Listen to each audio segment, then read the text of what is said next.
ইস্যুতে উত্তাল সারা দেশ, সংঘর্ষ, নিহত 6, বিজিবি মোতায়েন, শিক্ষা প্রতিষ্ঠান বন্ধ, বৃহস্পতিবারের এইচএসসি পরীক্ষা স্থগিত। কোটা আন্দোলনে অচল রাজধানী, অচল সড়ক, চরম ভোগান্তিতে নগরবাসী, ঢাকার সঙ্গে রেল যোগাযোগ বন্ধ, মহাসড়কে তীব্র যানজট। আন্দোলনের নামে সরকার বিরোধী ষড়যন্ত্রের অভিযোগ ওবায়দুল কাদেরের। যৌক্তিক দাবিতে সবাইকে সমর্থন দেওয়ার আহ্বান মির্জা ফখরুলের। মুক্তিযোদ্ধারা যে দলেরই হোক সর্বোচ্চ সম্মান নিশ্চিত করা হবে, সমাজে কেউ অবহেলিত থাকবে না, ফেলোশিপ প্রদান অনুষ্ঠানে প্রধানমন্ত্রী। এবং সাদিক অ্যাগ্রোর মালিক ইমরান হোসেন সহ 7 জনের বিরুদ্ধে দুদকের মামলা, তদন্তের প্রয়োজনে এনবিআর মতিউরকে গ্রেপ্তারে বাধা নেই।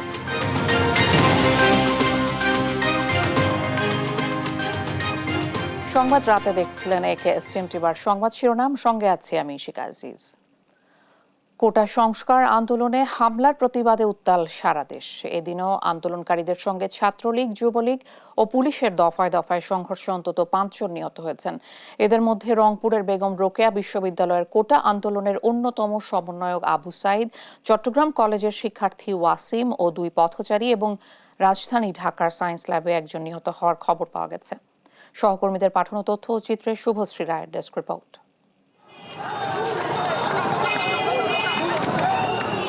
কোটা সংস্কার ও শিক্ষার্থীদের উপর হামলার প্রতিবাদে উত্তাল সারা দেশের বিদ্যাপীঠগুলো, ধাওয়া পাল্টা ধাওয়া আর সংঘর্ষে সারা দেশের সড়ক মহাসড়ক, বিশ্ববিদ্যালয় প্রাঙ্গণ রূপ নেয় রণক্ষেত্রে। মঙ্গলবার দুপুরে রংপুর বেগম রোকেয়া বিশ্ববিদ্যালয়ের মূল গেটে অবস্থান নেয় কোটা আন্দোলনকারীরা। এ সময় বিক্ষোভ মিছিল নিয়ে এগোলে বাধা দেয় পুলিশ। মুহূর্তেই পাল্টে যায় পরিস্থিতি। দফায় দফায় চলে কোটা বিরোধীদের সঙ্গে পুলিশের ধাওয়া পাল্টা ধাওয়া, টিয়ার সেল নিক্ষেপ।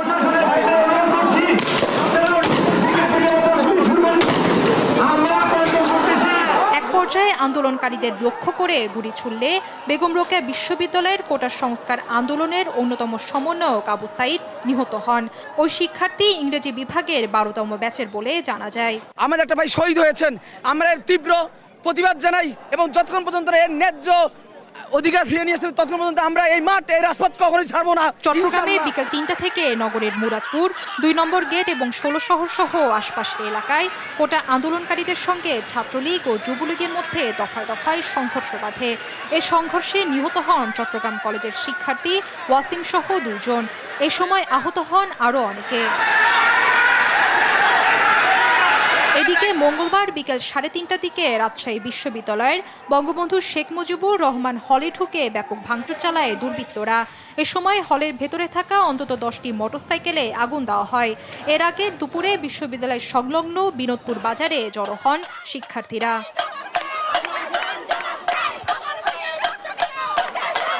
বিকেল 3টায় বগুড়ায় বিক্ষোভ মিছিল নিয়ে আন্দোলনকারীরা সাতমাথায় অবস্থান নিয়ে ছাত্রলীগ কর্মীদের সঙ্গে সংঘর্ষ বাধে। প্রায় 3 ঘন্টা ধরে চলা এই সংঘর্ষে কার্যত রণক্ষেত্রে পরিণত হয় ওই এলাকা। সংঘর্ষের ঘটনায় উত্তপ্ত হয়ে ওঠে বরিশালের সরকারি বিএম কলেজ ক্যাম্পাস। বেলা 12টায় কোটা সংস্কারের দাবিতে শিক্ষার্থীরা জড়ো হতে থাকে ক্যাম্পাসের সামনের সড়কে। এ সময় তাদের উপর হামলা চালায় ছাত্রলীগের নেতাকর্মীরা। একই দাবিতে কক্সবাজারের লিংক রোড মোড়ে অবস্থান নেয় কক্সবাজার পলিটেকনিক ইনস্টিটিউটের শিক্ষার্থীরা। বিক্ষোভ মিছিল নিয়ে কক্সবাজার সরকারি কলেজের দিকে অগ্রসর হওয়ার চেষ্টা করলে তাদের বাধা দেয় পুলিশ। পরে ছাত্রলীগ কর্মীরা বাধা দিলে বেঁধে যায় সংঘর্ষ। শুভশ্রী রায়, নিউজ ডেস্ক, দেশ টিভি। কোটা সংস্কার আন্দোলনকারী ও ছাত্রলীগের মধ্যে দফায় দফায় সংঘর্ষে দিনভর রণক্ষেত্রে পরিণত হয় রাজধানীর সায়েন্স ল্যাবরেটরি ও মহাখালী এলাকায়। আশেপাশের এলাকায় আতঙ্ক ছড়িয়ে পড়ে। পরিস্থিতি মোকাবেলায় বিকেলে বিজিবি মোতায়েন করা হয়। মাজহারুল ইসলাম ও ইফতেখার রেজাকে সঙ্গে নিয়ে আরো জানাচ্ছেন জুবায়ের রাজিন। দুপুরের পর থেকে এভাবেই সংঘর্ষে রণক্ষেত্রে পরিণত হয় রাজধানীর সায়েন্স ল্যাব এলাকা। দুপুর 12টার পর থেকে সিটি কলেজ, আইডিয়াল কলেজ ও হামদর্দ কলেজের কয়েকশো শিক্ষার্থী সড়ক অবরোধ করে বিক্ষোভ করে। এ সময় সায়েন্স ল্যাব মোড়ে অবস্থান নিয়ে কোটা সংস্কার আন্দোলনকারীদের ওপর ছাত্রলীগের হামলার প্রতিবাদে স্লোগান দিতে থাকে বিক্ষোভকারীরা। অন্যদিকে টিচার্স ট্রেনিং কলেজ ও ঢাকা কলেজের সামনের দিক থেকে ছাত্রলীগের নেতাকর্মীরা এগিয়ে এলে আন্দোলনরত শিক্ষার্থীরা তাদের ধাওয়া দেয়। এরপরই শুরু হয় শিক্ষার্থীদের সঙ্গে ছাত্রলীগের ধাওয়া পাল্টা ধাওয়া। দুই পক্ষের মুখোমুখি অবস্থানে সায়েন্স ল্যাব, ঢাকা কলেজ ও নিউ মার্কেট এলাকা রণক্ষেত্রে পরিণত হয়। দুই পক্ষের মধ্যে চলে ইটপাটকেল ছোড়াছড়ি। থেমে থেমে পাল্টাপাল্টি ধাওয়াও দেয় দুই পক্ষের কর্মীরা। এ ঘটনায় উভয় পক্ষের বেশ কয়েকজন আহত হয়। আশঙ্কাজনক একজনকে ঢাকা মেডিকেলে নেওয়া হলে সেখানেই তার মৃত্যু হয়। এদিকে বিকেলে রাজধানীর মহাখালীতে পুলিশের সঙ্গে থেমে থেমে সংঘর্ষ হয় আন্দোলনকারীদের। এতে পুরো এলাকায় ছড়িয়ে পড়ে উত্তেজনা। শুরুতে ছাত্রলীগ ও স্থানীয় আওয়ামী লীগের অঙ্গ সংগঠনের নেতাকর্মীদের সাথে বিবাদে জড়িয়ে পড়ে বিক্ষোভকারীরা। পরে পুলিশ এসে তাদের ছত্রভঙ্গ করে দেয়। পরিস্থিতি নিয়ন্ত্রণে টিয়ার শেল ছোড়ে পুলিশ। এরপর দফায় দফায় সংঘর্ষ হয় সেখানে। এ সময় মহাখালী পুলিশ বক্সে আগুন দেয় আন্দোলনকারীরা। পরিস্থিতি মোকাবেলায় রাজধানীর বিভিন্ন এলাকায় মোতায়েন করা হয় বিজিবি। এর আগে সকাল থেকেই কোটা সংস্কারের দাবিতে রাজধানী জুড়ে সড়ক অবরোধ করে বিক্ষোভ করে বিভিন্ন শিক্ষা প্রতিষ্ঠানের শিক্ষার্থীরা। সায়েন্স ল্যাব, ধানমন্ডি, মিরপুর, মেরুলবাড্ডা, বসুন্ধরা আবাসিক এলাকার সামনে, মালিবাগ, যাত্রাবাড়ি সহ ঢাকার বিভিন্ন এলাকায় রাস্তায় দিনভর চলে বিক্ষোভ। জুবায়ের রাজিন, দেশ টিভি, ঢাকা। শিক্ষার্থীদের নিরাপত্তার কথা বিবেচনায় অনির্দিষ্টকালের জন্য দেশের সব স্কুল কলেজ বন্ধ ঘোষণা করা হয়েছে। একই সঙ্গে স্থগিত করা হয়েছে বৃহস্পতিবারের এইচএসসি ও সমমানের পরীক্ষা। মঙ্গলবার রাতে শিক্ষা মন্ত্রণালয়ের জনসংযোগ দপ্তর থেকে পাঠানো বিজ্ঞপ্তিতে এ তথ্য জানানো হয়। বিজ্ঞপ্তিতে বলা হয়, এই বন্ধের আওতায় পড়বে সব মাধ্যমিক স্কুল, কলেজ, মাদ্রাসা, কারিগরি প্রতিষ্ঠান এবং পলিটেকনিক ইনস্টিটিউট। পরবর্তী নির্দেশ না দেওয়া পর্যন্ত এ নির্দেশনা বহাল থাকবে বলেও জানানো হয়েছে বিজ্ঞপ্তিতে। ঢাকা বিশ্ববিদ্যালয়ে পাল্টাপাল্টি অবস্থান কর্মসূচি পালন করেছে ছাত্রলীগ ও কোটা সংস্কার আন্দোলনের কর্মীরা। পূর্ব ঘোষণা অনুযায়ী রাজু ভাস্কর্যে প্রতিবাদ সমাবেশ করেছে ছাত্রলীগ, আর কেন্দ্রীয় শহীদ মিনারে অবস্থান কর্মসূচি পালন করেছে আন্দোলনকারীরা। বিকেলে দুই গ্রুপ মুখোমুখি অবস্থান নিলে ক্যাম্পাসে উত্তেজনা ছড়িয়ে পড়ে। জান্নাতুল মোহনার প্রতিবেদন, জানাচ্ছেন মাহমুদ হাসান। এদিকে পূর্ব ঘোষিত কর্মসূচি হিসেবে বেলা 1:30টা থেকে ঢাকা বিশ্ববিদ্যালয়ের রাজু ভাস্কর্যে প্রতিবাদ সমাবেশ করে ছাত্রলীগ। এ সময় ছাত্রলীগ নেতাদের অনেকের হাতেই লাঠিসোঁটা ও হকিস্টিক দেখা যায়। প্রতিবাদ সমাবেশে তারা দাবি করেন, আন্দোলনের নামে ষড়যন্ত্রে মেতেছে শিক্ষার্থীরা। পরে ছাত্রলীগ সভাপতি সাদ্দাম হোসেন ক্যাম্পাসে বিশৃঙ্খলার জন্য বহিরাগতদের দায়ী করে কোটা সংকটের যৌক্তিক সমাধান দাবি করেন। সাধারণ শিক্ষার্থীদেরকে যারা গিনিপিগ হিসেবে ব্যবহার করতে আসবে, সাধারণ শিক্ষার্থীদের যারা জোর করে কর্মসূচি নিতে যাবে, সাধারণ শিক্ষার্থীদের যারা পাবলিক শেমিং করবে, সাধারণ শিক্ষার্থীদের যারা আক্রমণ করবে, বাংলাদেশ ছাত্রলীগ নিজের রক্তের বিনিময়ে হলেও শিক্ষার্থীদের নিরাপত্তা নিশ্চিত করবে। আজকে শিক্ষার্থীদেরকে টার্গেট করছেন নিজের হিম্মত নিয়ে আন্দোলন করার, আর সাধারণ শিক্ষার্থীদের আবেগকে পুঁজি করে তাদেরকে ব্যবহার করার চেষ্টা করছেন। ছাত্রলীগ থাকতে শিক্ষার্থীদের ব্যবহার এই বাংলাদেশে করতে দেয়া হবে না। এদিকে বেলা 2টার পর থেকে কেন্দ্রীয় শহীদ মিনারে অবস্থান নেয় কোটা সংস্কার আন্দোলনের কর্মীরা। তারা এই সময় লাঠিসোঁটা ও প্ল্যাকার্ড নিয়ে কেন্দ্রীয় শহীদ মিনারের আশেপাশে অবস্থান নেয়। গতকাল পর্যন্ত এটা শুধু বিশ্ববিদ্যালয় শিক্ষার্থীদের আন্দোলন ছিল, আজকে দেখেছে স্কুল কলেজের শিক্ষার্থীরাও নেমে এসেছে। দেশের আইন শৃঙ্খলা বাহিনী কেউ আমাদের নিরাপত্তা দিতে পারছে না, তখন আমাদের আত্মরক্ষার দায় আমাদেরকে কিন্তু নিতে হবে। এদিকে বিকেলে শহীদ মিনারের পাশ দিয়ে যাওয়ার সময় শিক্ষার্থীদের হামলায় আহত হন ঢাকা বিশ্ববিদ্যালয়ের 4 শিক্ষক। পরে সন্ধ্যার দিকে ছাত্রলীগ নেতারা শামসুন্নাহার হলের গেটে এবং কোটা সংস্কার আন্দোলনের কর্মীরা রাসেল টাওয়ারের সামনে অবস্থান নিলে উত্তেজনা দেখা দেয়। মাহমুদ হাসান, দেশ টিভি, ঢাকা। কোটা সংস্কার আন্দোলনে মঙ্গলবার কার্যত স্থবির ছিল রাজধানী। বিভিন্ন মোড়ে মোড়ে অবস্থান নিয়ে বিক্ষোভ করে সাধারণ শিক্ষার্থীরা। থেমে যায় যান চলাচল। দিনভর ভোগান্তি ছিল রাজধানীর রাস্তায়। হাসান মাহমুদের প্রতিবেদন।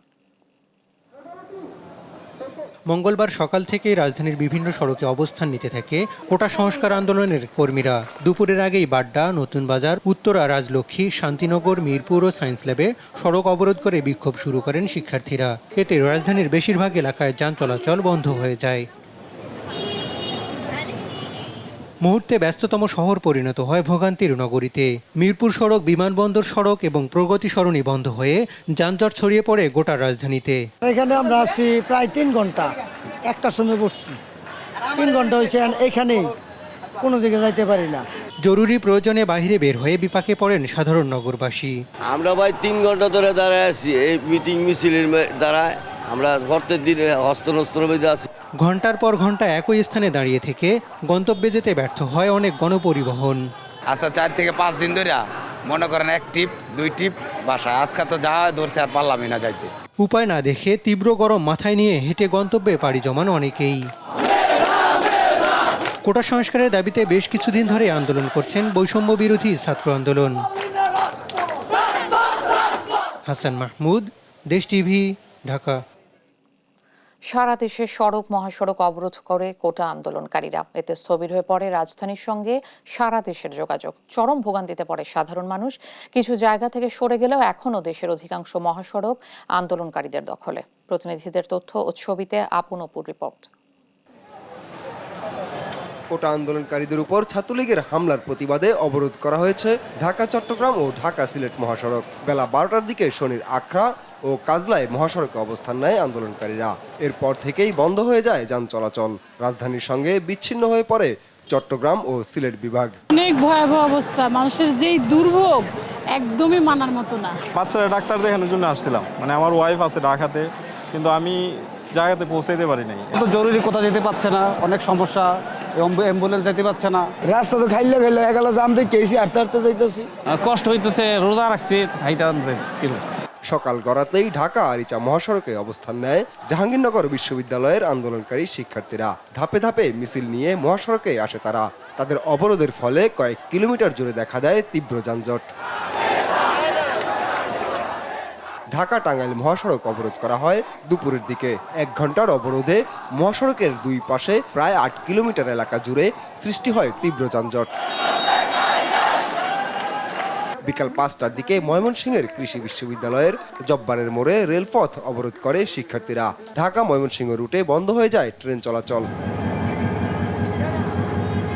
ফেনীতে বিকেল 4টার দিকে শহরের গোডাউন কোয়ার্টার সংলগ্ন রেললাইনে অবস্থান নেয় আন্দোলনকারীরা। 1.5 ঘন্টা পরে পুলিশের অনুরোধে তারা রেললাইন ছেড়ে দেয়। এছাড়া রংপুর, কুমিল্লা, বরিশাল সহ দেশের বিভিন্ন এলাকার সড়ক মহাসড়ক দিনভর আন্দোলনকারীদের দখলে।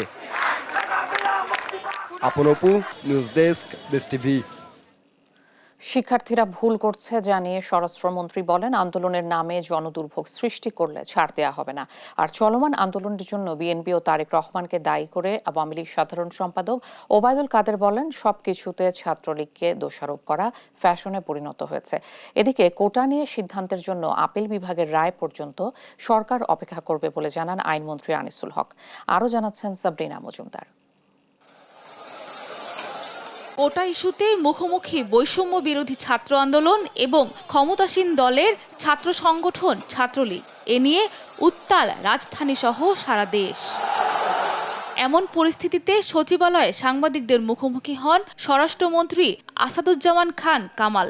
বলেন, আন্দোলনের নামে কেউ রাস্তা অবরোধ করে ভাঙচুর বা ধ্বংসযজ্ঞ চালালে ব্যবস্থা নেওয়া হবে। স্পষ্ট করে যেখানে বলে দেওয়া হয়েছে, সেখানে আমার মনে হয় আমাদের ছাত্ররা একটু অপেক্ষা করা উচিত ছিল। তারা এই বিচারের শেষ পর্যন্ত কি হয় সেটা দেখা উচিত ছিল। তারা না দেখেই তারা নানান ধরনের প্রোগ্রাম দিচ্ছে, রাস্তা অবরোধ করছে। ধৈর্য সহকারে আমরা এগুলো দেখছি। আমরা অবশ্যই তাদের কাছে কোনো ধরনের ধ্বংসাত্মক কাজে যদি তারা নেমেই আসে, তখন আমাদের কাজটি আমরা করব। আর কোটা আন্দোলনের জন্য বিএনপিকে দায়ী করেন আওয়ামী লীগ সাধারণ সম্পাদক ওবায়দুল কাদের। ধানমন্ডি কার্যালয়ে তিনি আরো বলেন, লন্ডনে বসে কলকাঠি নাড়ছে তারেক রহমান। ছাত্রলীগকে দোষারোপ করা ফ্যাশনে পরিণত হয়েছে বলেও মন্তব্য করেন তিনি। এই কোটা সংস্কার আন্দোলনেরও নেতৃত্ব নিয়েছেন সে লন্ডনে দণ্ডপ্রাপ্ত পলাতক আসামি তারেক রহমান। তার দল বিএনপি প্রকাশ্যে সমর্থন দিয়েছে। একটা অরাজনৈতিক ইস্যুকে সমর্থন দিয়ে রাজনৈতিক আন্দোলনে রূপ দেওয়ার চক্রান্ত তারা করছে। জাতীয় প্রেস ক্লাবে বিচারহীনতায় বাংলাদেশ, বেআইনি আইন, ইনডেমনিটি ও কারারুদ্ধ জননেত্রী শীর্ষক সেমিনারে অংশ নেন আইনমন্ত্রী। বলেন, কোটা নিয়ে আদালতের সিদ্ধান্তের অপেক্ষায় সরকার। আদালতে যখন একটা জিনিস গেছে, সরকারও অপেক্ষা করে যে আদালত কি বলে, তারপরে সরকারের পদক্ষেপ নেওয়া উচিত, নেওয়া হবে এবং তখনই পদক্ষেপ নেওয়ার সময় হবে। আমরা আদালতের রায় পর্যন্ত অপেক্ষা করব। আমরা সর্বোচ্চ আদালতকে সম্মান করে সর্বোচ্চ আদালত যে রায় দেয় সেটা বিবেচনা করব, সেটা প্রতিপালন করার চেষ্টা করব। আদালতকে পাশ কাটিয়ে কোনো সিদ্ধান্ত সরকার নেবে না বলেও জানান আইনমন্ত্রী। সর্বোচ্চ আদালত তাদেরকে এই আশ্বাসও দিচ্ছে যে আমরা সব পক্ষ শুনব। সাবরিনা মজুমদার, দেশ টিভি, ঢাকা। কোটা সংস্কার আন্দোলনকে ঘিরে যে সহিংস পরিস্থিতি সৃষ্টি হয়েছে তার পুরো দায়ভার সরকারকে নিতে হবে, এমন মন্তব্য করেছেন বিএনপি মহাসচিব মির্জা ফখরুল ইসলাম আলমগীর। রাতে গুলশানে বিএনপি কার্যালয়ে গণতন্ত্র মঞ্চের সাথে বিএনপির লিয়াজো কমিটির বৈঠক শেষে এ কথা বলেন তিনি। ফখরুল বলেন, মুক্তিযুদ্ধের সময় পাকিস্তানি হানাদার বাহিনী যে ভূমিকা পালন করেছে, আওয়ামী লীগও তাই করছে। বলেন, সারা দেশে নিহতের জন্য গায়েবানা জানাজা পড়বে বিএনপি ও সমমনা দলগুলো। বুধবার বাদজোহর বায়তুল মোকাররমের উত্তর গেইটে গায়েবানা জানাজা অনুষ্ঠিত হবে। সারা দেশে এই কর্মসূচি পালিত হবে বলেও জানান বিএনপি মহাসচিব। হত্যা, দমন নিপীড়ন করে অতীতের কোন স্বৈর শাসক যেমন শেষ রক্ষা করতে পারেনি, বর্তমান ফ্যাসিবাদী সরকারও দমন নিপীড়নের পথে এই পথে শেষ রক্ষা করতে পারবে না। যারা নিহত হয়েছেন তাদের রুহের মাগফিরাত কামনা করলাম। গায়েবী জানাজা বায়তুল মোকাররমে অনুষ্ঠিত হবে। এই প্রোগ্রামটা সারা দেশে আমরা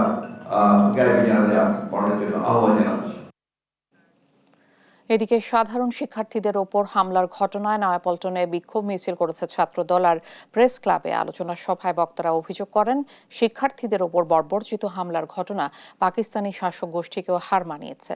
বিস্তারিত সাইফুল রিপনের প্রতিবেদনে। সোমবার দেশব্যাপী বৈষম্য বিরোধী ছাত্র আন্দোলনের ব্যানারে আন্দোলনরত সাধারণ শিক্ষার্থীদের ওপর হামলার ঘটনায় নয়াপল্টনে দলের কেন্দ্রীয় কার্যালয়ের সামনে বিক্ষোভ মিছিল করে জাতীয়তাবাদী ছাত্রদল। এর আগে কেন্দ্রীয় কার্যালয়ে সংবাদ সম্মেলন করে আন্দোলনরত শিক্ষার্থীদের ওপর হামলা দেশীয় ও আন্তর্জাতিক সব আইনের লঙ্ঘন বলে অভিযোগ করেন বিএনপির সহযোগী অঙ্গ সংগঠনটি। আমরা যদি ছাত্রদল কেন্দ্রীয় সংসদের ব্যানারে কয়েক হাজার নেতাকর্মী নিয়ে ক্যাম্পাসে প্রবেশ করি, এই পুরো ইস্যুটাই ভিন্ন খাতে চলে যাবে। সেজন্য আমাদের আনুষ্ঠানিক সিদ্ধান্ত, এই ইস্যুতে, এই কোটা বিরোধী আন্দোলনের ইস্যুতে ছাত্রদল সাধারণ শিক্ষার্থীদের এই ব্যানারেই সর্বাত্মক অংশগ্রহণ করবে। ন্যাশনাল আওয়ামী পার্টির সাধারণ সম্পাদক ও জাতীয়তাবাদী দল বিএনপির অন্যতম প্রতিষ্ঠাতা মশিউর রহমান জাদু মিয়ার ১০০তম জন্মবার্ষিকী উপলক্ষে জাতীয় প্রেস ক্লাবে আয়োজিত আলোচনা সভায় বক্তারা অভিযোগ করেন, শিক্ষার্থীদের ওপর বর্বর হামলার ঘটনা পাকিস্তানি শাসক গোষ্ঠীকেও হার মানিয়েছে। এত বড় বর্বরতা, নিষ্ঠুরতা আমরা পাকিস্তান আমলে অন্তত আমি দেখেছি বলে মনে পড়ে না। এই রাজাকারের পক্ষে যারা স্লোগান দেয়, ওবায়দুল কাদের বলেছেন বাংলাদেশ ছাত্রলীগ তাদের দেখে নেবে। আরে এই ছাত্ররা তো বলে নাই যে তারা রাজাকার, এদেরকে রাজাকার বলেছে এই মহিলা যাকে আগে কোর্ট রায় দিয়েছিল রং হেডেড বলে। কোটা সংস্কারে শিক্ষার্থীদের ন্যায়সঙ্গত আন্দোলনে সবাইকে অংশ নেওয়ার আহ্বান জানান বিএনপি মহাসচিব মির্জা ফখরুল ইসলাম আলমগীর। যে কোটার কথা ছেলেরা বলেছে, এই কোটার ব্যবস্থা তো উনি এই প্রধানমন্ত্রী তো আপনার বাতিল করে দিয়েছিলেন, আবার সেটাকে আপনার আদালত দিয়ে সেটাকে নিয়ে এসে সামনে নিয়ে এসে সেটাকে ইস্যু বানিয়ে আবার সেটাকে ইস্যু তৈরি করেছে। দুর্ভাগ্য আমাদের আজকে আদালতকে ব্যবহার করা হচ্ছে তাদের শাসনকে স্থায়ী করে রাখবার জন্য। এই কথাটা আমরা বহুবার বলেছি, গণতন্ত্রকে ফেরত চাই, ভোটের অধিকার ফেরত চাই। এই দাবিগুলোকে পাশ কাটানোর জন্য একটার পর একটা ঘটনা ঘটিয়ে তারাই ঘটনা ঘটাচ্ছে, ঘটিয়ে জনগণের যে দৃষ্টি সেই দৃষ্টিকে তারা বিভ্রান্ত করছে। এই সময়গুলো যদি আমরা রুখে দাঁড়াতে না পারি তাহলে আমাদের দেশের জাতির অস্তিত্ব বিপন্ন হয়ে পড়বে। আজকের আওয়ামী লীগ রাজনৈতিকভাবে দেউলিয়া হয়ে আমলা ও বিভিন্ন বাহিনীর ওপর নির্ভরশীল হয়ে পড়েছে বলেও মন্তব্য করেন মির্জা ফখরুল ইসলাম আলমগীর। আওয়ামী লীগ সম্পূর্ণভাবে নির্ভরশীল হয়ে পড়েছে এখন আমলাদের উপরে এবং তার তথাকথিত বাহিনীর উপরে। সাইফুল রিপন, দেশ টিভি, ঢাকা। কোটা আন্দোলনকারীদের ওপর হামলার নিন্দা জানিয়েছে যুক্তরাষ্ট্র। স্থানীয় সময় সোমবার পররাষ্ট্র দপ্তরের নিয়মিত ব্রিফিংয়ে কোটা আন্দোলনকারীদের ওপর হামলার বিষয়টি উঠে আসে। এছাড়া আন্দোলনে আহত শিক্ষার্থীদের প্রতি সমবেদনাও জানান মুখপাত্র ম্যাথিউ মিলার। এদিকে যুক্তরাষ্ট্রের পক্ষ থেকে এমন মন্তব্যের প্রতিবাদ জানিয়েছে বাংলাদেশ। মঙ্গলবার এক বিবৃতিতে এ প্রতিবাদ জানায় পররাষ্ট্র মন্ত্রণালয়।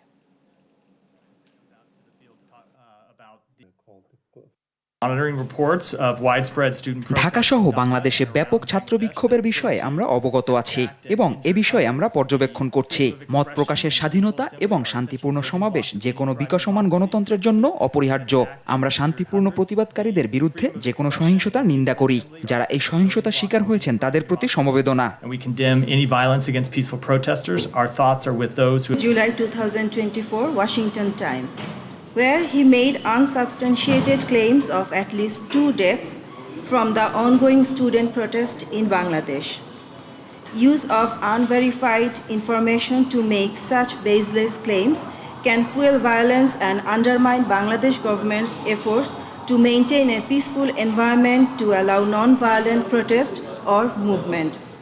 Freedom of expression and peaceful assembly are cornerstones of our democracy, and the government remains steadfast to uphold those rights of the citizens while also safeguarding the public property and order. সরকারি চাকরিতে কোটা পুনর্বহাল করে হাইকোর্টের দেওয়া রায়ের বিরুদ্ধে leave to appeal দায়ের করেছে রাষ্ট্রপক্ষ। আগামী 7 আগস্ট এর শুনানি হবে। অ্যাটর্নি জেনারেল AM আমিনুদ্দিন বলেছেন, শিক্ষার্থীদের উস্কিয়ে ঘোলা পানিতে মাছ শিকারের অপচেষ্টা চলছে। এদিকে চলমান আন্দোলন নিয়ে পাল্টাপাল্টি সংবাদ সম্মেলন করেছেন সুপ্রিম কোর্ট আইনজীবী সমিতির সভাপতি ও সম্পাদক। বিস্তারিত শামীমা আক্তারের প্রতিবেদনে। সরকারি চাকুরির প্রথম ও দ্বিতীয় শ্রেণীতে কোটা পদ্ধতি বাতিল করে জারি করা পরিপত্র বেআইনি ঘোষণা করে হাইকোর্টের পূর্ণাঙ্গ রায় প্রকাশ হলো গেল রবিবার। এই রায়ের বিরুদ্ধে মঙ্গলবার লিভ টু আপিল ফাইল করে রাষ্ট্রপক্ষ। আইন অনুযায়ী যেটা আমরা লিভ চেয়েছি এবং হাইকোর্টের রায়টা যে আমরা বলতে সঠিক হয় না কি কি কারণে সেটাও আমরা বলে দিচ্ছি। কোটা নিয়ে চলমান আন্দোলন প্রসঙ্গে অ্যাটর্নি জেনারেল বলেন, একটি পক্ষ আন্দোলনকারী শিক্ষার্থীদের ভুল পথে পরিচালিত করে ঘোলা পানিতে মাছ শিকারের চেষ্টা করছে। এই যে আন্দোলনের কথা বলছেন না, এটা আমি মনে করি যে সম্পূর্ণভাবে অন্য কোনো উদ্দেশ্যে করা হচ্ছে। আদালতের আদেশে বলে দিয়েছেন যে তারা ইচ্ছা করলে আসতে পারে, কিন্তু ওনারা আসছেন না। প্রশাসনিক আদেশ দিয়ে এটাকে করে দিতে পারবে সরকার। যারা এটা বলছেন তারা হয় আইন জানেন না, অথবা তাদের যে বুদ্ধিদাতা তারা হয় আইন জানেন না, অথবা তাদেরকে ভুল পথে পরিচালিত করার জন্য এই কথাগুলো বলছেন এবং তাদের রাজনৈতিক উদ্দেশ্য আছে। তারা চাচ্ছে যে ঘোলা পানিতে মাছ শিকার করা।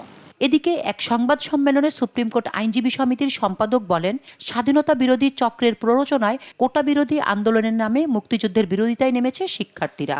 আন্দোলনকারীরা আন্দোলন করবে তাদের একটা রাইট কজের জন্য, তাদের একটা বৈধ দাবির জন্য বা একটি যৌক্তিক দাবির জন্য। যে দাবিটা তারা করছে যে একটি মামলা যখন অ্যাপিলেট ডিভিশনে বিচারাধীন, তারা আবার যুক্তিও দিচ্ছে যে সমস্ত কোটা প্রথা তো আর বিচারাধীন না, বিচারাধীন হচ্ছে 18 সালের প্রজ্ঞাপনটি বিচারাধীন, সমস্ত কোটা প্রথা তো বিচারাধীন না। এটা একটা ভুল ব্যাখ্যা, ভ্রান্ত ব্যাখ্যা তারা পেয়েছে কারো কাছ থেকে। এরপর আলাদা সংবাদ সম্মেলন করে সুপ্রিম কোর্ট আইনজীবী সমিতির সভাপতি। এ সময় আন্দোলনকারীদের ওপর হামলার নিন্দা জানান তিনি। ছাত্রদেরকে বা যারা চাকরি অপেক্ষা আছে তাদের প্রতি নৃশংস হামলা করছে, নিষ্ঠুরতা, প্রতিহিংসা, সেটা বন্ধ করার জন্য আহ্বান জানাচ্ছি। এর মধ্যে গতকাল যে পুলিশ কর্মকর্তা বিভিন্ন জায়গায় সন্ত্রাসীদের সামনে রেখে প্রশ্রয় দিয়েছিল, তাদেরকে চিহ্নিত করে বিচারের আওতায় আনার জন্য দাবি জানাচ্ছি। 27 পৃষ্ঠার পূর্ণাঙ্গ রায়ে 2013 সালের লিভ টু আপিলের পরিপ্রেক্ষিতে আপিল বিভাগের আদেশ পুনর্বহাল করতে সরকারকে নির্দেশ দেয় হাইকোর্ট। শামীমা আক্তার, দেশ টিভি, ঢাকা। ব্রাহ্মা গরু নিয়ে জালিয়াতির ঘটনায় সাদিক এগ্রোর মালিক ইমরান হোসেন সহ 7 জনের বিরুদ্ধে মামলা করেছে দুর্নীতি দমন কমিশন। সোমবার সংস্থাটির সহকারী পরিচালক আবুল কালাম আজাদ বাদী হয়ে এই মামলা করেন। এদিকে সাবেক এনবিআর কর্মকর্তা মতিউর রহমানকে অনুসন্ধান কর্মকর্তা প্রয়োজন মনে করলে গ্রেপ্তার করতে পারবেন বলে জানান দুদক মহাপরিচালক শাহরিয়াজ। ফজলে আদিত্যের রিপোর্ট। সাদিক এগ্রোর বিরুদ্ধে আমদানি নিষিদ্ধ ব্রাহ্মা জাতের গরু নিয়ে প্রাথমিক তদন্তের পর প্রতিষ্ঠানটির মালিক ইমরান হোসেন সহ 7 জনের বিরুদ্ধে মামলা করেছে দুর্নীতি দমন কমিশন। মঙ্গলবার দুদকের ঢাকা সম্মিলিত জেলা কার্যালয়ে সংস্থাটির সহকারী পরিচালক আবুল কালাম আজাদ বাদী হয়ে এ মামলা করেন। মামলার অন্যান্য আসামিরা হলেন ইমরানের বন্ধু তৌহিদুল আলম জেনিত, কেন্দ্রীয় গো প্রজনন ও দুগ্ধ খামারের পরিচালক ডাক্তার মনিরুল ইসলাম সহ প্রাণী সম্পদ অধিদপ্তরের 5 কর্মকর্তা কর্মচারী। তাদের বিরুদ্ধে নিষিদ্ধ ব্রাহ্মা গরু আমদানি, বিক্রয় ও দায়িত্ব অবহেলার অভিযোগ আনা হয়েছে। সরকারের অনুকূলে বাজেয়াপ্তকৃত যে সকল পশু বিগত রমজান মাসে প্রাণী সম্পদ অধিদপ্তর কর্তৃক মাংস হিসাবে ভ্রাম্যমাণ বিক্রয় কেন্দ্রের মাধ্যমে জনগণের মাঝে সুলভ মূল্যে বিক্রয়ের সরকারি সিদ্ধান্ত থাকা সত্ত্বেও তা সম্পূর্ণরূপে অমান্য করে এবং সকল বিধিবিধান লঙ্ঘনপূর্বক নিলাম কমিটির মাধ্যমে নিলাম না করে কালিঙ্কৃত ব্রাহ্মা জাতের 15টি গরু, যার কম বেশি মূল্য 15 কোটি টাকা, রেকর্ডপত্রে জবাই দেখে বাস্তবে জবাই না করে আত্মসাৎ করেছেন। এদিকে সাবেক এনবিআর কর্মকর্তা মতিউর রহমানের বিরুদ্ধে যে কোনো সময় গ্রেপ্তারি পরোয়ানা জারি হতে পারে। তৃতীয় দফা অনুসন্ধানে মতিউরের আরও 137% জমি বসুন্ধরায় 8070 স্কয়ার ফিটের কমার্শিয়াল স্পেসের সন্ধান পেয়েছে দুদক। এছাড়া বসুন্ধরা আবাসিক এলাকা ঢাকায় 8070 স্কয়ার ফিটের কমার্শিয়াল স্পেস, 3টি কার পার্কিং সহ। এছাড়া আছে অস্থাবর সম্পত্তি আমরা পেয়েছি। যৌথ মূলধন কোম্পানি ও ফার্ম সমূহ পরিদপ্তর থেকে আমরা এই তথ্যটি নিয়েছি। তাই এগুলি আমাদের বিজ্ঞ আদালতের কাছে আমরা আবেদন করেছি যে এইটি যাতে আমরা পুরো অবরুদ্ধ করার জন্য আমরা ইতিমধ্যে আবেদন করেছি। মতিউর রহমানের নামে থাকা 19টি কোম্পানির 3 কোটি 78 লক্ষ টাকা মূল্যের শেয়ার জব্দের আবেদন করেছে দুর্নীতি দমন কমিশন। ফজলে আদিত্য, দেশ টিভি, ঢাকা। এই ছিল এখনকার সংবাদ রাত। পরের বুলেটিন দেখার আমন্ত্রণ রইল। এছাড়া দেশ টিভির সর্বশেষ সব খবর পেতে ভিজিট করুন www.desh.tv। ফেসবুকে আমাদের সঙ্গে যুক্ত থাকুন দেশ টিভি অথবা দেশ টেলিভিশন পেজে। সর্বশেষ সব ভিডিও পেতে ইউটিউবে আমাদের হ্যান্ডেল @দেশ টেলিভিশন অথবা @দেশ টিভি নিউজ লিখে সার্চ করুন। ধন্যবাদ।